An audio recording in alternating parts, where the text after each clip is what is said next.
Welcome to another episode of the Stripes and Strings podcast. This episode is brought to you by the Pancake House here in Lubbock, Texas. Check them out. Their address is 510 Avenue Q. They're on the corner of Mac Davis and Avenue Q, right there in front of Walmart, by the Walgreens right there. Awesome place to eat. You just got to experience it all together. The staff there is just incredible. They've got almost any kind of pancake you could think about. Buckwheat pancakes, porky pancakes, sweet potato pancakes. The porky pancakes, honestly, are my favorite because you can get like sausage or bacon or sausage and bacon like in your pancake. So it's just totally incredible. And check out their custom menu as well. They've got a bunch of stuff on there that you just wouldn't be able to fathom, but it's incredible. But like I said, their address is 510 Avenue Q. You can call in as well. Their address is 806-7 address. Sorry. Bleh. Their phone number is 806-765-8506. And check them out on Instagram. And I'm not sure if they're on Twitter or not. I don't really tweet very well. I'm not very efficient at it. But I know they're also on Facebook. So check them out. Say hi to Mama Sally and everybody over there. And this week we have Mr. Jon Young. What are you doing today, brother? I'm actually in town. I'm going to play David Wild's radio program this evening. Right on, man. That's at West Texas Live, right? Yeah, West Texas Live. And that's out at Nick's Sports Bar and Grill. Anytime y'all get a chance to check that out, for sure, give that a shot. It's just a cool showcase altogether. I really like what they're doing there at West Texas Live because, 1 week they'll have some really big names, and the next week it's more, local guys. But it's giving everybody that same platform. Yeah, wasn't it a couple weeks ago? Was it Larry Joe Taylor and Dave Perez and Daryl Dodd? Yeah, and, that's a good show. I've seen those guys 100 times. They're fantastic. Oh, they're just great dudes. I mean, yeah. we've both gotten the chance to just get to know these guys on a personal level, and they're all just really really awesome guys. They are, absolutely. So, but and then at the same time, like this week you're also playing. It's you and Cleto Cordero and who else? Jim Dixon. That's right. I'm sorry. I'm okay. having a blank. I'm sick, y'all. So everybody that's listening heard me screw up on the ads and everything. My nose is stopped up, and I'm trying to take these anti-cold medications, and they've kind of got me. I don't know, man. Too much Dayquil is probably a bad thing. But and I apologize for that ahead of time. But we're just gonna go ahead and ride this out. But it's really cool, just that whole just the whole idea of it. It's we've talked a lot about singer-songwriter competitions on this podcast, and we're going to get into that as well here shortly. But one thing I really enjoy about the whole aspect of those is just the showcase, the fact that you can show up, and these are the people that's going to play, and these are the material they're going to bust out, and it's just a cool experience, And just the fact that so many different people are playing it just makes it pretty interesting for us here in Lubbock because we're pretty spoiled out here. A lot of acts come through pretty often. There's a lot of really good musicians in Lubbock as well. Mm-hmm. The local scene's incredible. I talked to another musician about this actually last night, and he was kind of down about the whole songwriter contest thing, and he said, honestly, I play for a living. I go through, I have to make a living and survive off of this. And he said, for me to go to a contest and lose to someone that like really wasn't that good and maybe just it was all political, he said it's kind of disheartening. Yeah. So we got into this conversation, and I told him what Larry Joe Taylor told me. He said, you cannot judge music in a contest like that. There's no such thing as like bad art. It'd be like judging a painting and going through, it's all in the eye of the beholder. Exactly. That's the point we've touched on here in the podcast. I've had a couple of other artists that have pretty much said the same thing. So it's basically, when you think about it like that, if there's not going to be a real winner or loser, everybody's just networking, and a lot of the people that are going to be there, basically, they're just there to hear all these really good artists, and unfortunately, they make it where only one can win. But it's cool. Yeah, I mean that's how I met you guys. Right. I mean I met you at the singer-songwriter competition there at Larry Joe Taylor's. But that's kind of the same point we've touched on, and that's my point behind the singer-songwriter comps. Is it's super hard to judge an art. Oh yeah. You can't. It is like judging a painting. You can't really say this one's better, this one's better. I mean, yes, somebody can have a better songwriting ability or played songs that were written better, or this one may be able to play their instrument better, or somebody may generally overall be better than other people in the competition. But the fact is it's all still beautiful. It's all still something unique and individual. And for me, like I played one singer-songwriter competition. I think that was probably one of the last 5 times I've ever played in front of people. And but my deal with it is, the main reason I go to these things is for the showcase aspect. Okay, Oh, yeah. these are the people I know that are going to be playing. These are the people I don't know that are going to be playing. Who are they? What do they have to bring to the table? What are the people I know? What are they going to play? Yep. How is this going to mount out? And I'm genuinely interested in the results. Because you never just to see what the judges may have to think versus your opinion versus the crowd's opinion versus everybody decides on a landslide. Whatever. It's interesting to see from your aspect, because nobody has the same favorite record. Nobody has the same favorite artist. It doesn't matter what it is. So to hear other people's opinions is interesting. Absolutely. Cool. But I kind of rambled. Sorry. That's okay. Yeah. So they're fun. They're kind of nerve wracking while you're doing it, but absolutely the best part of it is just getting there. Probably the first little bit when you get there, everyone's kind of sizing each other up, and you all walk around and you're like, "Hey, what are you doing? What's up, man? What's up, How you, man? man? Yeah, Yeah. Like, you playing tonight? Yeah, I'm playing tonight." And then by the end of the night, everyone's like, "Brother, Right, it's sounded like, fantastic! I fucking love that. That was awesome." Let me get you a shot, right? And that's how it should be. That's one thing I really enjoy about this scene, and just the artistry of the quote unquote Texas genre. That's this Texas music thing, that the Texas country or whatever. But everybody just freaking loves each other. Yep. You know what I mean?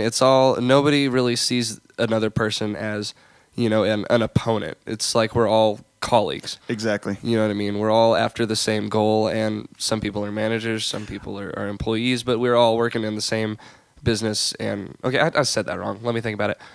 Okay, other people may be doing better than others, like on the charts and things like that. But Right. we all love what we do, and we're all behind each other, and we're all beside each other on this Exactly. deal. Yeah, for You know sure. what I mean? And it's a really awesome brotherhood to be a part of. Well, and that's the neat thing about this whole songwriter contest is you meet these guys. It's great networking. on their element, where they're just you get to see them raw, and then you turn around and you're like, oh shit, these guys have got bands, and they've got amazing bands, some of them. And the more I get to it's, you start peeling back the layers, and you figure out that some of these guys are just absolutely amazing. Absolutely. Yeah.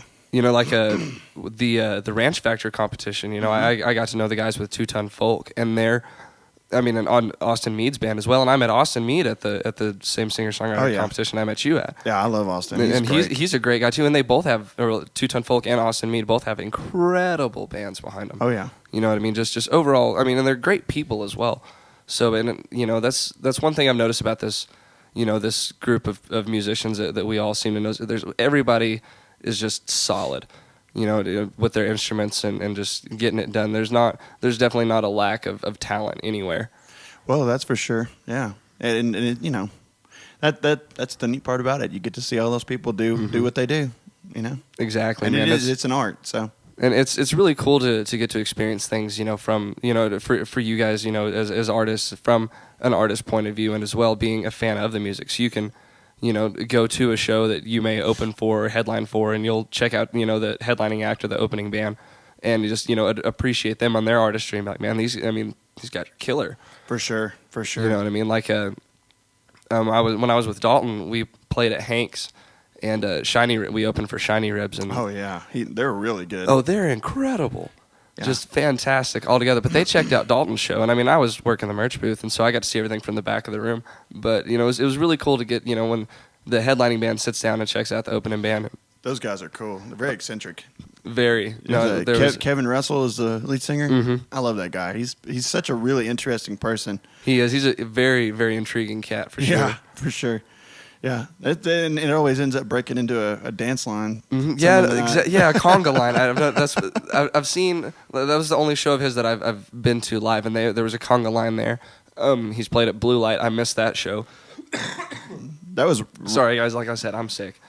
Yeah, that was right before the contest, I believe, either the finals and I saw pictures from that show. Yeah, he was doing the conga line there. It's crazy. But Bo, the Dalton's guitar player, Bo Bolfing, got a slow-mo video of him doing this like bird flappy thing, like on stage, and he's like, it looks like he went from this like crouched position and is doing this like super slow like flapping bird to a standing position, and it was just it was elegant. In slow-mo, but it was really cool. The amazing thing to me is they kind of just popped on the scene, and they have taken it by storm. Well, he used to be the front man for the Gourds. Oh, okay. See, I didn't know that. And But all I've known about Shiny Ribs is just all at once they were there, and all at once they're huge. well, I don't know much about the gourds or shiny ribs. I've listened to a lot of mostly the gourds.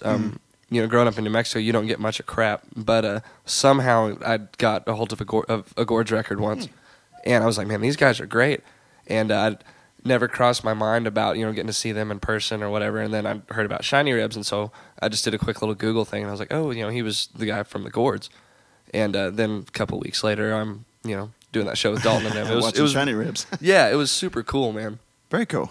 But no, I don't know why he changed groups or did anything like that. But the music quality definitely hasn't changed, not in my opinion. Nice. Well, I'll have to check out the gourds then. No, they've got some really cool stuff, man, for sure. But what have you been up to lately? Have you been recording anywhere? Or? I am. I'm actually finishing up my album right now. Where are you recording at? I'm recording at it's called Boyd Street Studios in Stephenville, and it's with Josh Serrato and Ben Hussey from Six Market Boulevard. Yeah, out at their compound. Yeah.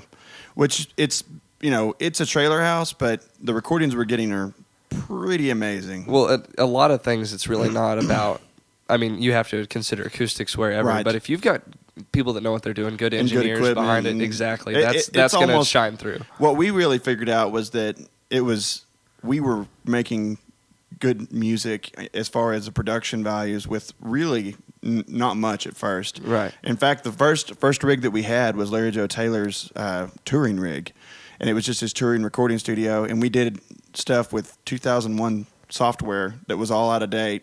Basically, no preamps, and those are the two songs that I think I gave to you guys on CD, and that are on my Reverb Nation. And we did those in four nights, and the quality. That's what made them start the studio. Was they really really fell in love with the idea of being able to play music for all these different artists, right, and make some records. Being able to record and produce. I mean, that's an appealing idea for anybody if you've got the experience and skill to do it. So basically, what they're doing is they're selling it as kind of like a Muscle Shoals type deal, where you come in, you bring the material, and then they have the band, right?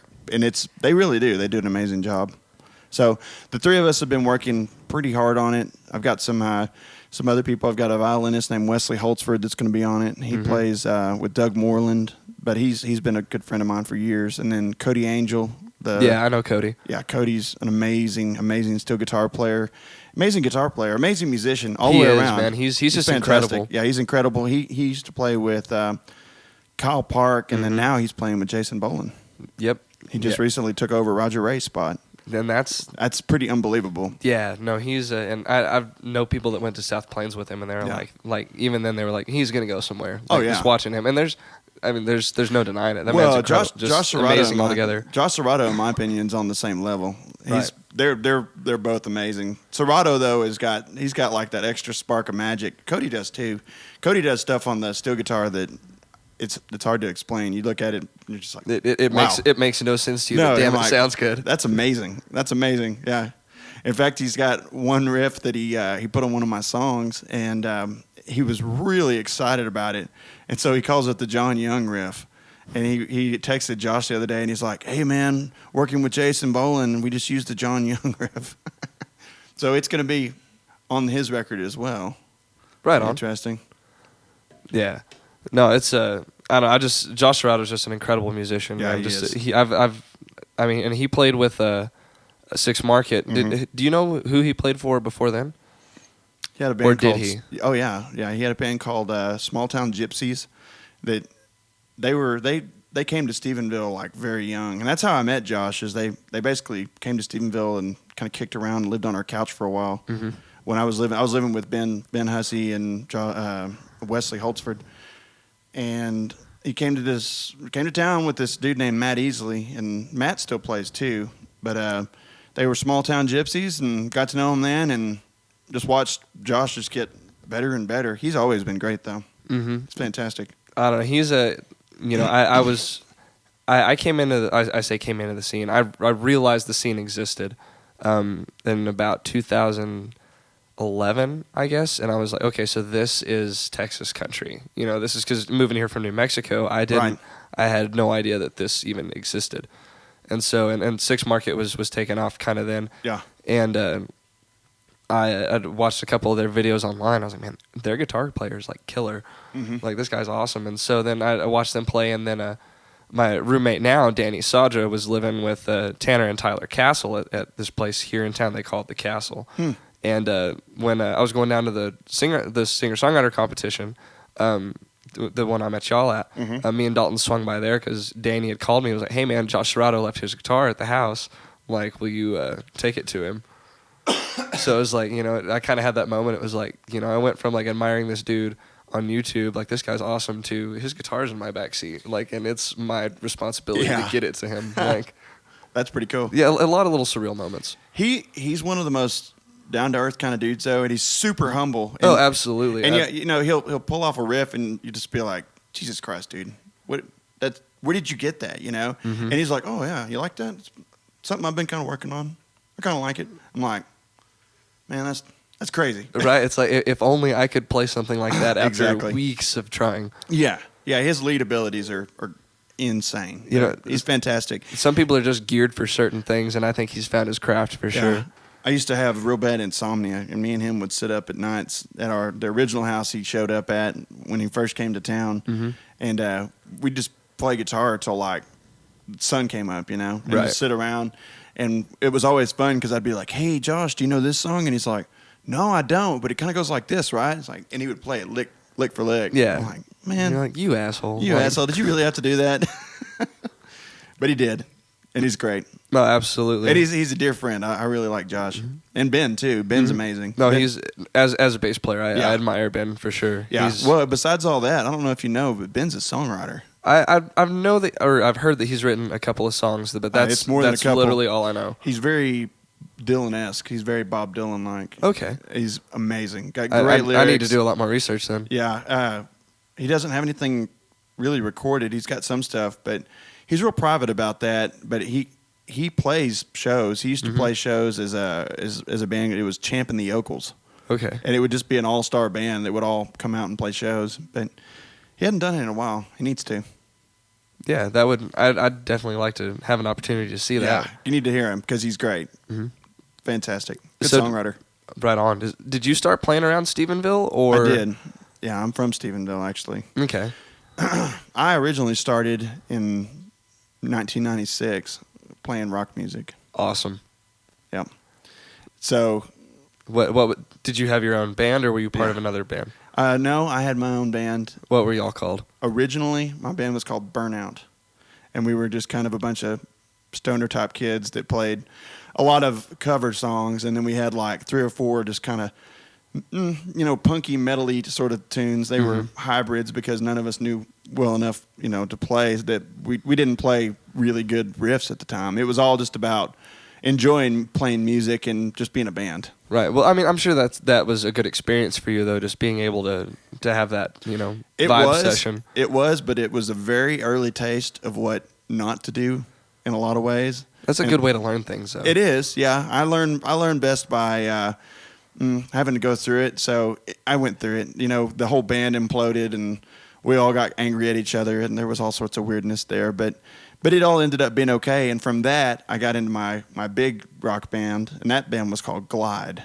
And we were together for almost 8 years making music.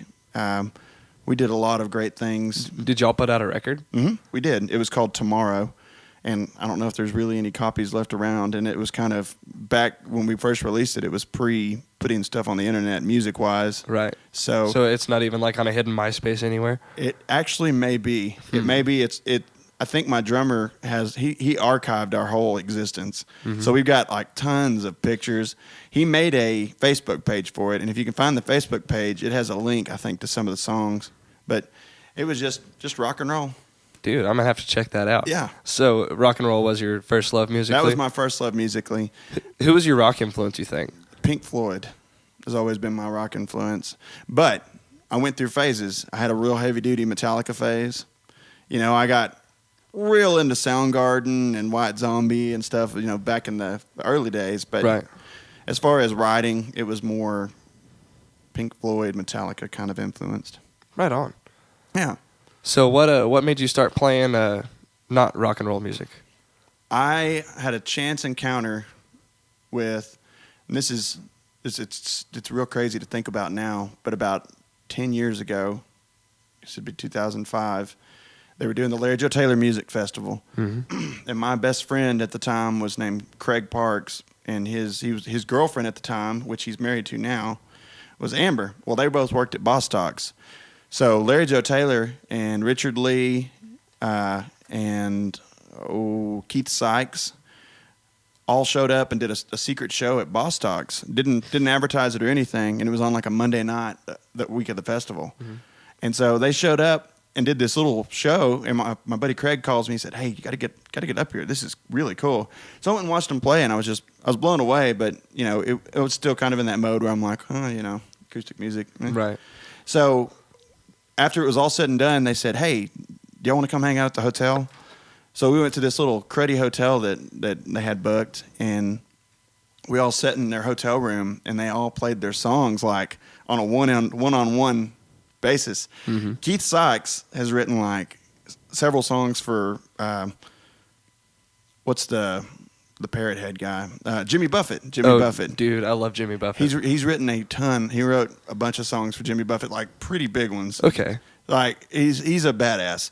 Richard Lee has 9 number 1 hits of songwriting. Right. He wrote "Don't It Make My Brown Eyes Blue" and like "To Make You Feel My Love." No, not "To Make You Feel My Love." "Somewhere My Broken Heart." Have you ever heard that song by Billy Dean? Mm-hmm. That was a really good song. See, Your Name and Shit I grew up on. That was the era of my like gaining memory. Yep. I remember that Billy Dean record. That was really cool. But so we were all sitting in the hotel room, and I was just like in awe. Well, then Richard Lee started playing, and he played "Somewhere in My Broken Heart." And he did it so flawlessly, and he's a finger picker. Well, up until that point, I didn't I only played with the pick. Right. I only really played a lot of like power chords and didn't really know. I mean, I knew chords, but it was I always wrote like on the two note system. Yeah. Like dun dun dun dun dun dun. Yeah. Riffs. Mm-hmm. And I could riff. Throw a third chord in for the chorus. Exactly. So I watched him in awe and sat there in a little hotel room, play that song flawlessly with just his fingers, and listen to the counter melody and the melody going on and his guitar licks, and I was sold. And I went home that night and like started rethinking everything, as far as musically. And that's where I started the way I play now, which is almost all finger picking. Right on. Yeah, no, I definitely. I mean, you were playing a little bit for us before the podcast started, man, and that's one thing I've always kept remembered about your style of music is I've heard you strum a couple chords, but, yeah, but there's always that picking influence for sure. Yeah, oh yeah, that's all Richard Lee, for sure. That guy he's a monster. He's so good. That's cool that you can relate. Like the reason your style is this way today is because that one dude. moment. Like, and I got to actually I've hung out with him several times since and know him pretty well. Did a songwriting workshop with him. Like he's just a really neat guy. Right on. He's a old school Nashville cat. But that's the story. Have you ever got to play in Nashville? No, I've never even. I've been to Nashville once, but it was just driving through. Little road trip. Stopped for food and sleep. Exactly. We didn't even stop. We just drove through. Yeah, well, we were on our way to New York, though, so we were kind of in a hurry. I understand how that goes. Cross-country drives are always the best, though. Well, we fucked up and spent too much time in Memphis. I could definitely see how that's happened. I've spent a little time in Memphis, and it's real easy to lose track of time in that town. There's a lot of fun shit to do. That was despite the danger levels currently. This story may be kind of cool for your podcast, but that trip, it was me and my old band and a couple of our girlfriends. We had 9 people stuffed into a minivan. Oh shit! Where every seat was taken and someone had to ride next to the door. So if y'all got pulled over, you're fucked. We were fucked. I mean, so it was so crazy. So we drove from Stephenville, Texas, up to Schenectady, and then back down to New York City, and like on the way we hit up Memphis. Washington, D.C., Philadelphia, like really made a cool trip out of it, but it was just nuts. It was nuts. Looking back, and it was 2002 when we did it, and it was right after like the the terrorist stuff. Yeah, right after 9/11. Yeah, and we basically drove into town, and it was crazy. We actually got to go see the Ground Zero while it was just a big hole in the ground at that point. Dang. It was the end of 2002 is when we went.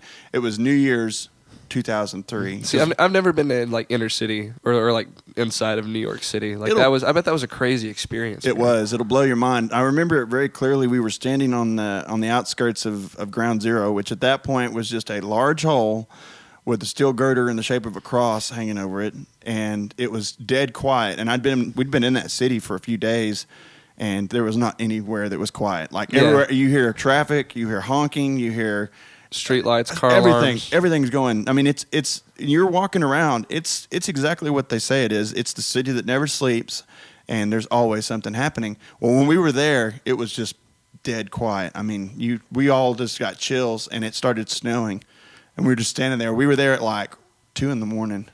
We got off the subway, came up, and it was kind of one of our deals was we were going to go look at it, and it was wild. And I've talked with the other guys since then.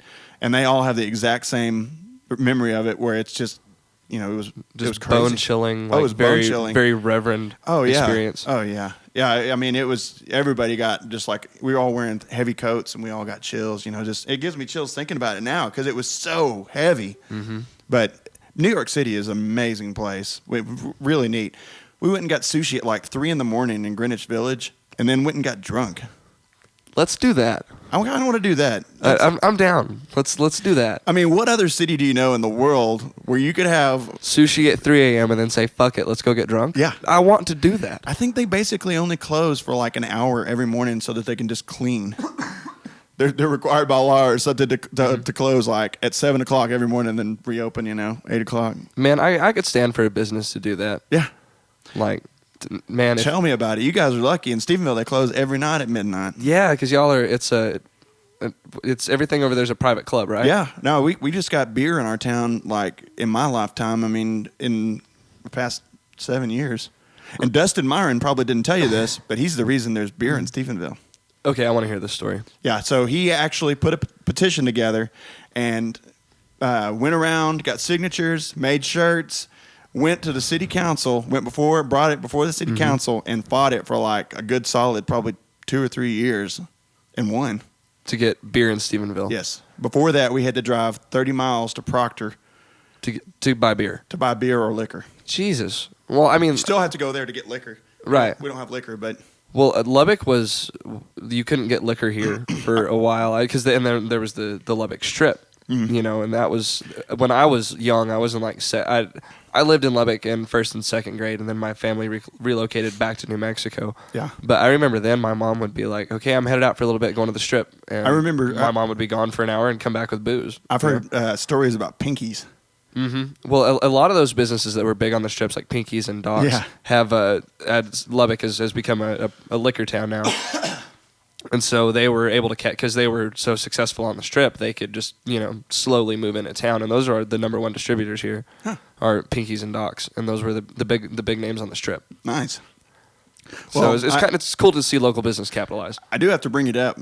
Your city is the drunkest city I've ever been in. Oh no, it's nationally ranked. Yeah, it really is. There was a study, I think it was 2 years ago, that ranked Lubbock as the 7th drunkest city in the nation. Like we got beat out by like Boston and New York and like Las Vegas. Yeah, and of course. Well, I mean, it's casino town. Las Vegas is probably going to be number one. Mm-hmm. And then Boston. God help those people. Yeah, there's not a lot to do in Boston except just get drunk. So, and then there's. I've never been to Boston, but I've heard some horror stories. Yeah. But no, and then it's pretty cool. There's Lubbock where we just like beer. Yeah. There's really no other way to put it. You don't. I mean, and I live here, and I don't know a bunch of alcoholics. I don't know people that can't that have to drink before they go to work. Right. Or it's been a couple of days. I'm shaky. Well, it's because they're too hungover from the night before. Usually. But you never, But I can. Okay, for me, I probably consume more than my fair share of liquor. Yeah. But behind that, I don't I mean, I can go 2, 3, 4 days a week without having a drink and not even think about it. It doesn't cross my mind. Well, yeah, for sure. I just noticed like when I came up and did a few things up here, the couple times I was up here, it just always ended with like the most ridiculous night you could ever imagine. Oh yeah, no, we party here. I think you that's guys party the reason. Like crazy. We like it though. There's a video that I don't know if it's already viral or it's going viral, but these tech kids carried around a GoPro all 4 years of their party career at Tech, and they caught a bunch of live shows and went to a bunch of fraternity and sorority parties. And there's a lot of people I know in these videos. That's awesome. Because there's just a bunch of different clips. They just play it in fast motion or well, something? it's like a 4.5 minute video, and 5-minute video, and it's just like 3-second clip here, 5-second clip here, and there's a background music. There's no really like crowd audio. That's awesome. And so, but like, I'm in a couple of frames. Dalton's band and all them there and there. Joel Smith is in there. Riff Raff, the rapper, he's in there, and then just all these random drunk tech kids that I know. Football games and shit like that, and it's just little clips and pieces. But it's really, really cool to, that kind of really does portray Lubbock, though. It's like, woo, 4 years. I really like Lubbock. I think it's a real cool town. It's very impressive. The talent that comes out of this place is insane. There's some really good songwriters, some really good musicians.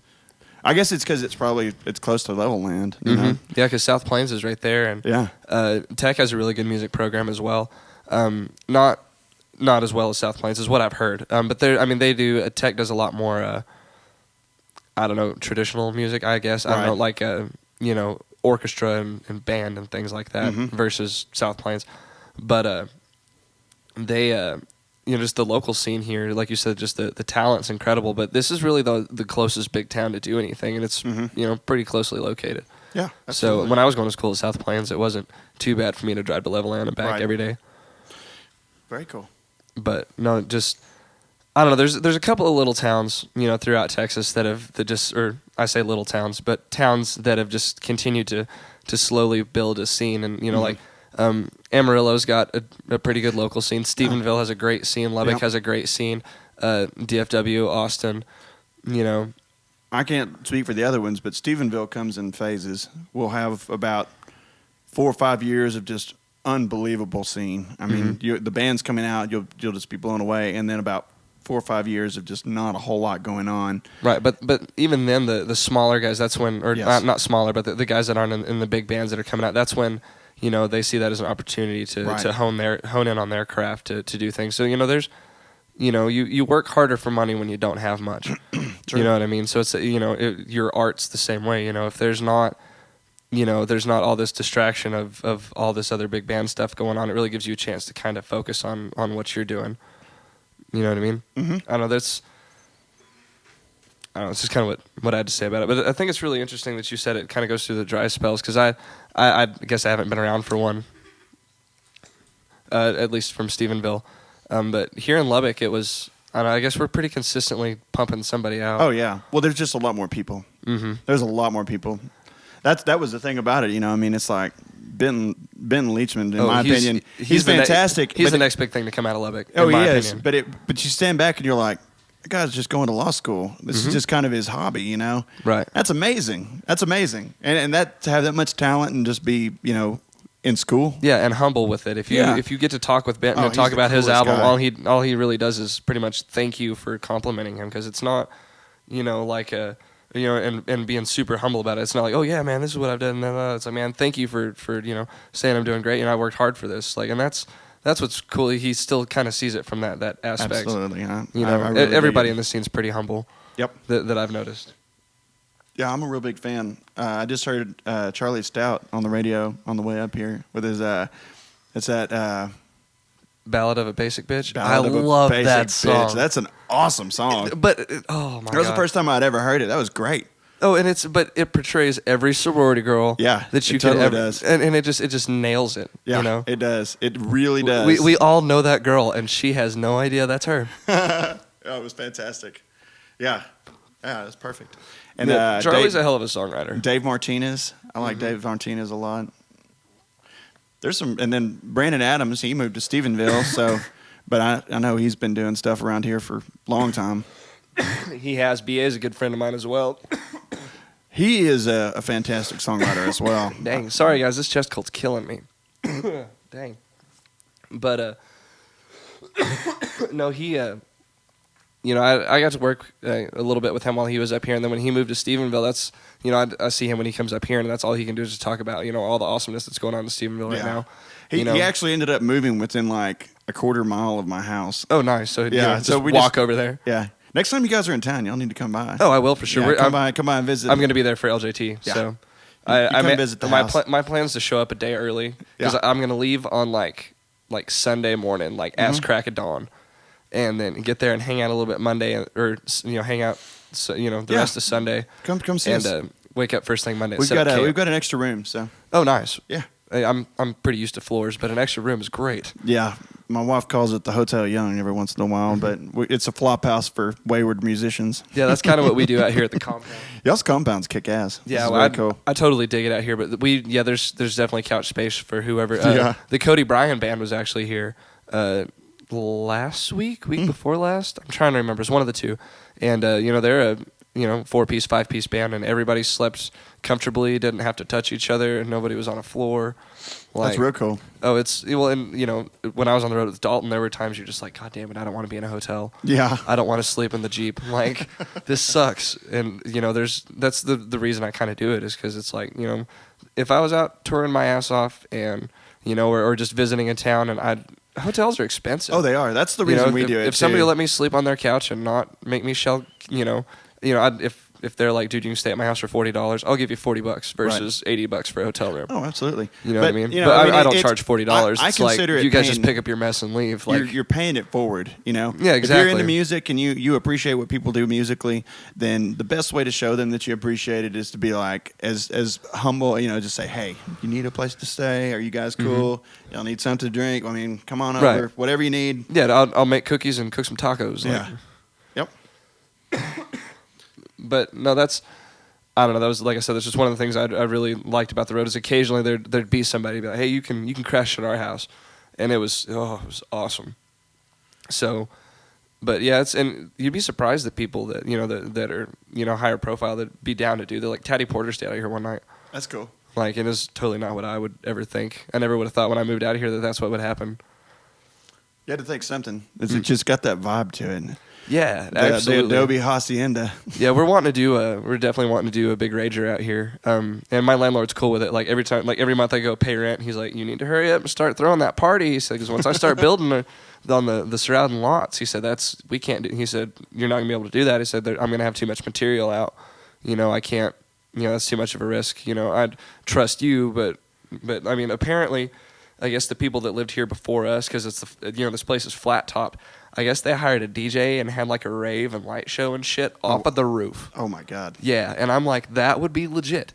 Yeah. But I just you don't. You do it Beatles style and throw a full concert up there. But I don't. My problem is, how am I going to get everybody's shit up and down from there? I don't have a cherry picker. No, you have to use a ladder. That would just absolutely suck. Okay, let's get an 8x10 cab up there via ladder. No, but that goes back to something that I'm a firm believer in. Guitarists that have been doing it for a while end up downsizing and just finding something that sounds real cool that doesn't weigh a whole bunch. Because when I was in my rock days, every one of us, me and my lead guitar player, we played on Marshall half stacks, and that was just our thing. We enjoyed them. Right. But by the end of everything, when it was all said and done, I was like, we were fucking morons. Yeah, why don't we just have We had a second story loft is where we practiced too. So when we got home from our shows, we'd have to haul it upstairs. And we had our whole PA system, which was massive, and then 2 Marshall cabs and 2 heads, and it was stupid. When you can get a really good sound with a little boutique amp, Well, there's my concern really is bass rigs, because bass amps are usually quite a bit larger. But yeah, there's no point in having huge shit like that unless you're playing huge venues, right? You know what I mean, and having to provide that as part of your PA. And it doesn't hurt anything if you have roadies. Oh, never. Otherwise, it's just or a tour manager that's not lazy. Yeah. But well, of course, roadies are the best option ever. But regardless, I know a lot of musicians that just don't have a very extensive setup. You know what I mean? And it just kind of proves that you really don't. not that everything doesn't have its place and shit like that, but you just don't really. Bigger's not always better, I guess. If you look at the professional guys, that's kind of what I'm getting at. Like they have it down to an art. So they're playing on like 25 watt amps. Some of these guitarists, and the reason they do that is 100 watt amp you have set on 3, and it's like really loud. Right. A 25 watt amp you turn it up to 10, and you have the best tone ever. And it's loud, and it's really good. And then if you put a mic on it, you couldn't tell the difference between that and a, right. If you're running a PA through, or if you're running that through a PA, right. Then. So if you have something that just is in a box and has wheels on the bottom, you just roll it out there. That's a whole lot easier than. But I understand why a lot of bands have full stacks and things. It's very cool, and I still have mine. But if I ever bring it back out, I'll probably kick myself because it's just. I switched over to, when I play electric, I use a 212 cabinet rather than like 412. That's right. A little overkill. Well, as long as you don't have to haul it to a second-story loft, I think you'll at least feel better about it either way. Yes, yeah. That was stupid, but we enjoyed ourselves and had a blast. Right on, man. So where's probably the farthest place from Stephenville that you've gone and played a gig? Oh. Played a gig maybe down on the coast. Mm-hmm. But Lubbock's pretty damn far. It's a pretty good trip up here. Mm-hmm. Mostly, probably Lubbock's probably one of the furthest. I did play some stuff in Colorado, but it wasn't really gigs. So. Right. Well, you played in Colorado, so that's the furthest. No, I played in Montana this summer. Oh, awesome. Yeah, that's a hell of a lot further. That's than a hell Lubbock. of a lot further. Well, that's not. They were really, okay. I probably should have worded the question better. They were impromptu get-togethers, not really shows. I just bought a guitar up there, and I was like, I'm gonna play some music. It was cool. So, where at in Montana? We flew into Missoula, and then drove.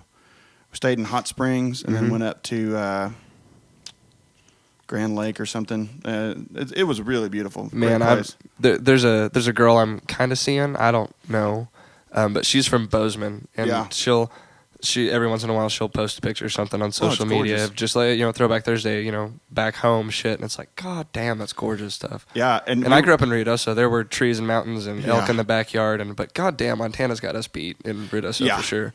Yeah, that Glacier Park is it's very northern Montana. It's almost to man, that fly's fucking with you, isn't he? He is. He's a dick. Get out of here. So it's almost to Canada. It's up so north, and it is really, really beautiful up there. Well, it's a national forest, but then they've got right in the center of it, big fucking mountain, like huge mountains. It's insane. So we drove up there in our rental car. Nice. And we, someone had told us, they're like, you're really gonna think this is pretty crazy when you get up to the crazy part. And I was like, well, what do you mean? You'll see. Right. So that's always scary to hear from the locals. Yes, and my wife is so afraid of heights, like crazy afraid of heights. So we start cruising up this road, and we're like, oh, this isn't that bad. It's like flat, and you can see off, and it's like, oh, well, that's not that bad. Well, then all at once it goes, whoo, and just goes straight up, does a hairpin turn, and we're hugging the mountain, and it's a 2-lane road, and there's no guardrails, and it just goes higher and higher, and it's hugging the hills. So you've got these huge corners, and you're just going straight up. They call it the road to the sun. Fuck that. Yeah, so we were going, and all at once, it went from being okay, and my wife starts going, oh no, I don't like this. See, I'm with your wife on that one. Yeah. I don't handle heights well. I don't do Ferris wheels. Man. Roller coasters that go so high, I don't do that kind of shit. Well, this was a little higher than that, for sure. Yeah, no, but I can't handle that stuff. The only thing that saved us, man. I was white knuckled for sure. Driving it was just like, I don't know if I would want that kind of responsibility. No, that's what I was thinking the whole time. I'm like, man, if we have a flat tire, this is going to be shitty. Oh man! But they had pull-offs, so what I finally did is I went up as high as she's like, I am not going any higher because she didn't know what was up ahead. She's like, just pull off somewhere and let's get out so that I can get my feet under my ground.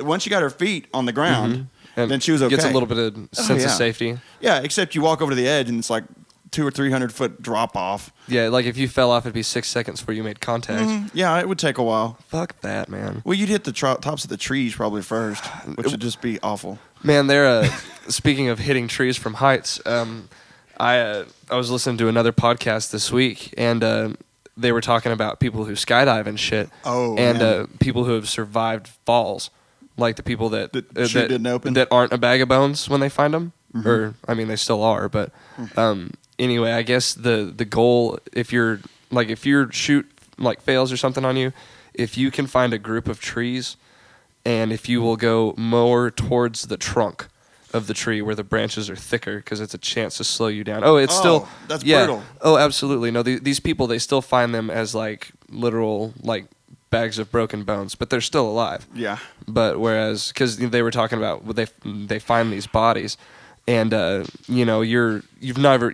body really doesn't rupture anywhere, but your bones broken. your bones are shattered, your Yeah. organs are ruptured and displaced. Well, so- you've reached terminal velocity. You're heading at the maximum speed that you can ever like go, just free falling straight towards the earth. you Well, know?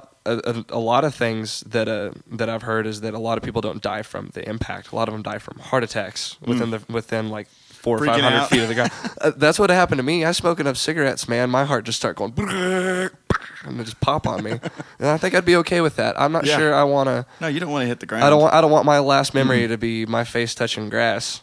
You know what I mean? Because I'm sure that's the last thing your brain would be able to register before Yeah. it went out. No, that sounds terrible. I know. Ugh. That went pretty morbid pretty quick. Yeah, it really did. But yeah, no. So how about that Texas country? How about that Texas country? But so no, really, goal, aim towards the trunk of the trees. Okay. If you're gonna live. Okay. But How about just not skydiving? I'm okay with that. Okay. I think We I'm don't probably, condone. Stripes and Strings podcast does not condone skydiving. It's something that I would like to try, but I don't. When you think about it like that, it's pretty hardcore. Yeah, absolutely.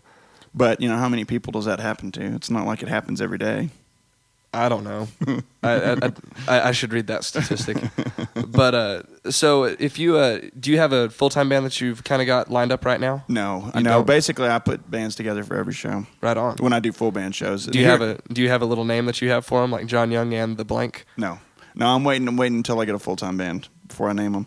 Do you have a couple of little names that you might already want to use, or are you just kind of gonna let the band build itself? It'll just build itself. It'll be what it's supposed to be. I like that. Yeah, it'll be cool. Mhm. And you just won the first round of the Larry Joe I did. Singer Songwriter Comp. I did. How was that, man? Fantastic. Had a really good time. Was a blast. Right on. Yeah, there was some really, really good competition. Who else was on that round? The two of the guys from Callahan Divide, Mm-hmm. Colton and Garrett played. Austin Mead, Corey Killo from here. I always get his last name wrong.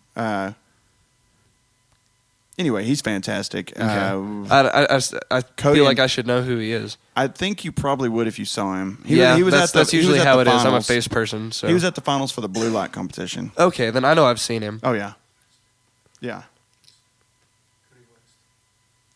Cody West? Cody West played there as well. This is a different one. Oh, okay.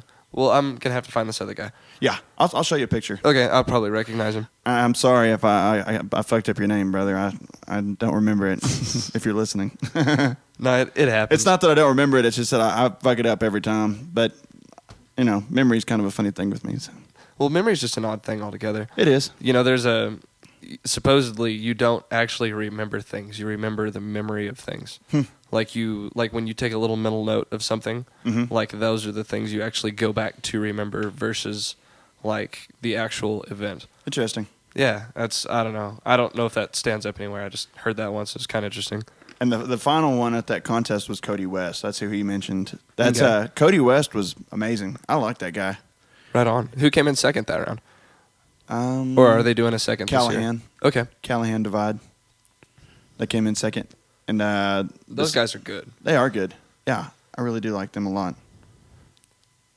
So, and then Nick Versosa's won this Yeah, he second won round? this last week, and then there was a female singer that got second, but I didn't get to go last week because we were just really too worn out. I know how that goes. I went to bed at 7:30 last night.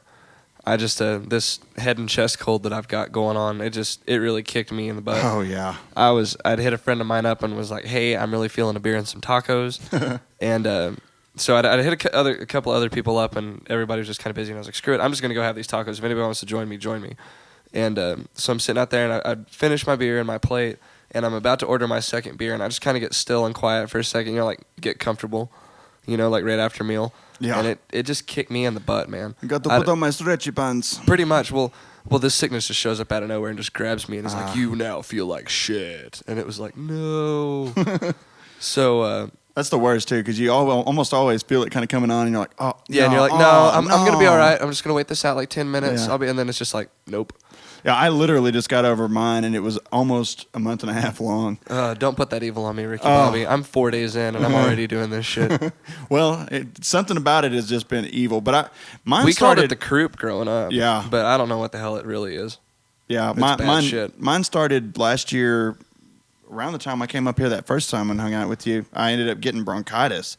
You remember I was fighting? Yeah, you told me that. I was and fighting you were kind of fighting bronchitis, like, that took forever to get over, and my lungs hurt. I was really worried that it had really affected my singing, and I was real short of breath. Mm-hmm. Well, then I finally got over that, and I feel like I don't know what in the world that was. It was just real heavy duty bronchitis, and then this turned into like nasty, cold, awful. Well, I don't know about this. Is this podcast worthy? Yeah, everything's podcast worthy. Perfect. We're uncensored, unfiltered. We hold no bars. Awesome. So, is there a direct correlation between the debauchery in Lubbock and the pancake house business? Because I think there probably is. I want to know your stance behind this. Like what's the hypothesis behind your theory? Pancake house delivers on probably some real good old nasty breakfast food. Great nasty breakfast food. Oh, no, I it's call not it nasty. No, not nasty in the sense of like tasting bad or anything like that, but just good greasy like breakfast food. It's great breakfast food. I mean, there are some things that are greasy, but it's the things you want to be greasy. That's the thing. That's what I'm saying. It's not a bad thing at all. I like a good greasy breakfast. Oh, I do too. Where you get your bacon and you're like, oh yeah, that's good. Okay, yeah, yes. So yes, I agree with your point there. Yeah. So what I'm getting at is it going to be like a deal where you've got so many people going out and hanging out that they're like, I gotta go get some fucking pancakes. Maybe. I mean, it's definitely become a thing. Like, people come to town, and like, they'll play Blue Light, Friday night or Saturday night, and they're like, what are you doing tomorrow? It's like, well, first thing I'm doing tomorrow is, or especially if they stay here, it's like, I'm going to the compound or going to Pancake House. You know what I mean? It's like, well, what's that? It's the best fucking breakfast in town. Like, and they have a music wall. Yeah. And she's got a guitar now. And if you're a musician and you go in there and she'll take a picture of you and you play the guitar for a little bit and then you sign it. And she's just got a whole wall over there, and she's got everybody from I'm on there, and then Billy Joe Shaver's like 5 inches away from me. Oh, that's awesome. Yeah, that's real cool. So and she just takes a picture and takes it to the 24-hour photo thing and just cuts it out. I've been seeing pictures come through Facebook of people playing there. It's definitely a popular spot for musicians to get their grub on, but it's just that kind of fulfilling home cooked. Because when you're on the road, that's what you want. It's conveniently located across the street from La Quinta as well. Oh, absolutely. And that's where I stayed last time I was up here. I stayed a night up there in the La Quinta. That's pretty cool. I've been there a couple of times. Supposedly that lady puts your picture on the wall too if you tell her you're a musician. Mm-hmm. I've stayed there once, or a couple of friends of mine have stayed there, and I got drunk and knew I wasn't going to make it home, so I stayed at their spot at La Quinta. Yeah. But I didn't mention anything about. I don't consider myself a musician. I don't play much. I jam a lot. That's what I do. Very cool. But yeah, I've heard you jam. It's always good. Yeah, I just like to have fun, man. That's my whole aspect about it is playing is fun. It is fun. So yeah, it's good for the soul. Oh, absolutely. I used to box and work out and everything, and then my body's just gone to shit slowly through injuries and car accidents and partying too hard for too long. And that's just kind of the greatest way to just get everything out and to like if you've got a thought that you can't process, like you can just sit down and just play and just zone the fuck out. And then it's like, oh, bam, epiphany. You know what I mean? You get to play your own cool little music in the background, Oh, yeah. So that's what I take about it. But and others people's music is just I think the best thing in the world because I don't know, I definitely don't like anything that I've done, but for me, like if I put on like that little 2-track record that you gave me, we listened to that it stayed in my car for like 3 weeks and I put it in my CD case. Nice. But and I still bust it out every once and again. It's got a bunch, like every CD that I own now is like scratched to shit. And it's horrible. They don't make CDs like they used to. No, not burned ones. But we're gonna get the real album finished up here pretty quick. I'm gonna buy a copy of that. I'll bring you a copy and it'll be cool. Hell yeah, man! It's gonna be really good. I'm excited about it. we're going to make, it's basically this recording session is going to turn into 2 albums. It's 18 tracks. Probably going to have, I'm going to do a 13 song main record. Right. And that one is then like a little 5-track EP. Yeah. Nice. Yeah. And then follow them up, and it'll just be where I can have a couple things to sell, and it'll be cool. Well, the fact that you have 18 tracks to choose from if you want to do a 13-track album, it's not like you're not struggling to put something on there. You can sort of pick and choose. No, and that's where it kind of becomes hard. You figuring out which one you want to put on there. It's kind of like you're loving your kids. Which kid do you love more?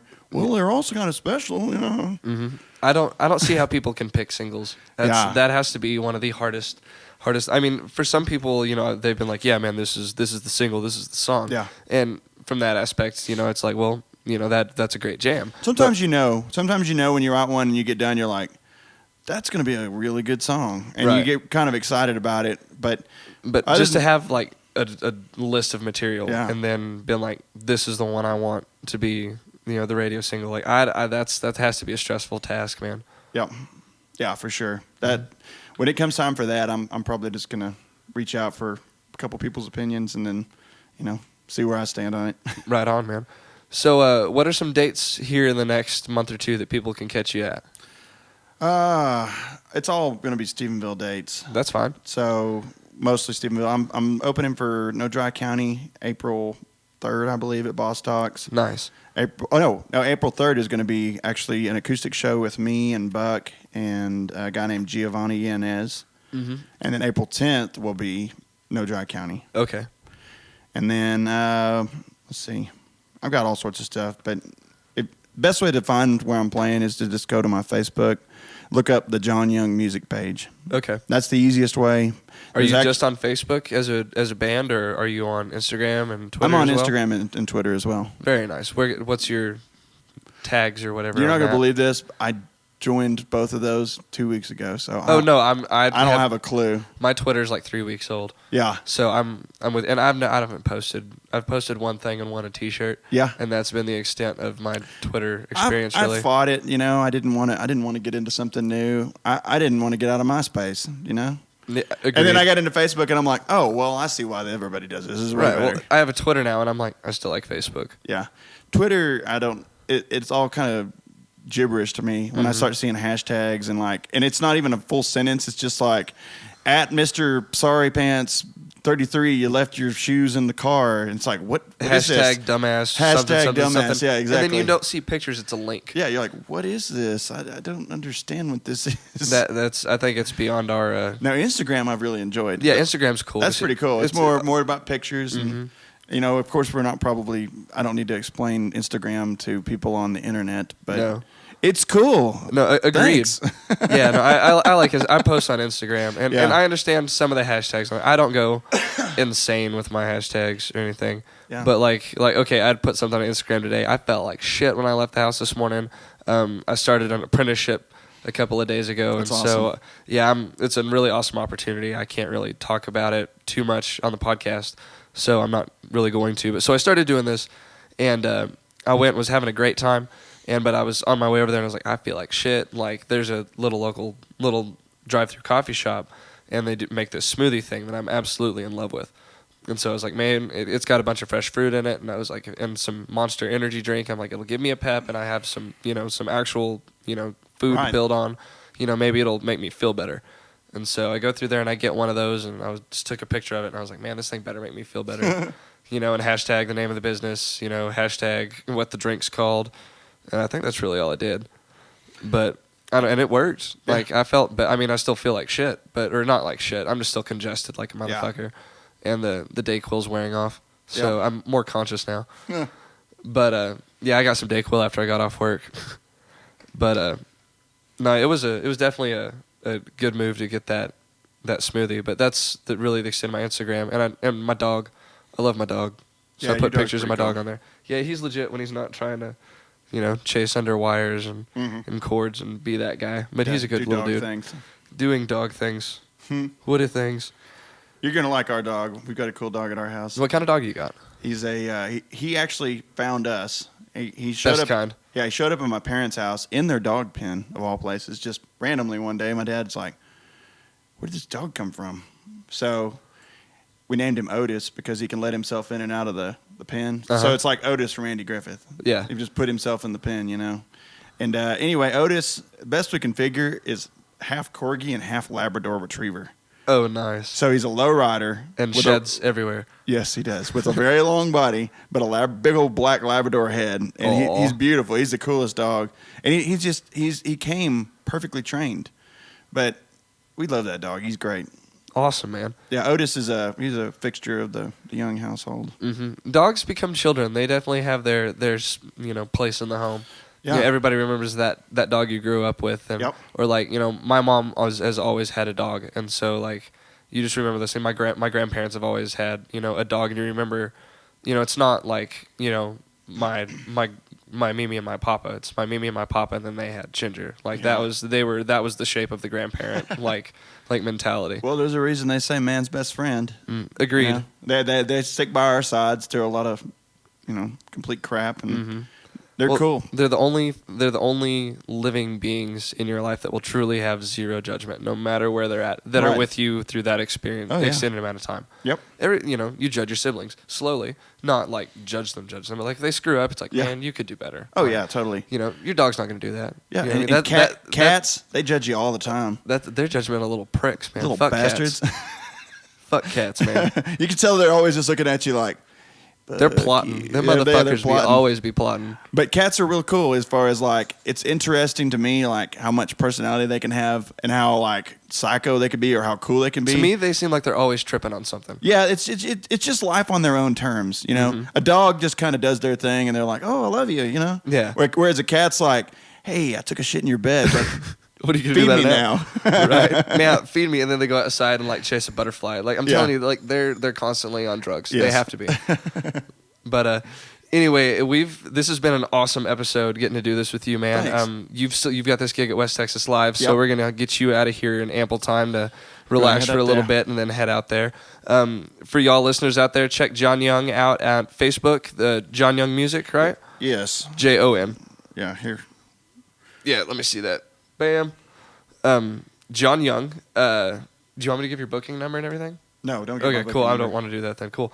Anyway, you can check him out at Reverb Nation, reverbnation.com/Jon Young, JON, and Facebook at Jon Young Band. And any chance y'all get to see him live, the Larry Joe Taylor finale. April 13th. April 13th. That's going to be out there at the ranch, at Melody Mountain Ranch and T-Birds. Yep. Cool. So if y'all get a chance to check him out there, that's going to be really awesome. Root for him. Yeah. But any chance you get to see him live or just, come across his path at a show or anything like that, be sure to say hello. And don't forget to support local live music and tip your wait staff and all that cool stuff. But y'all have a good, safe week, and see y'all later. Stay tuned in.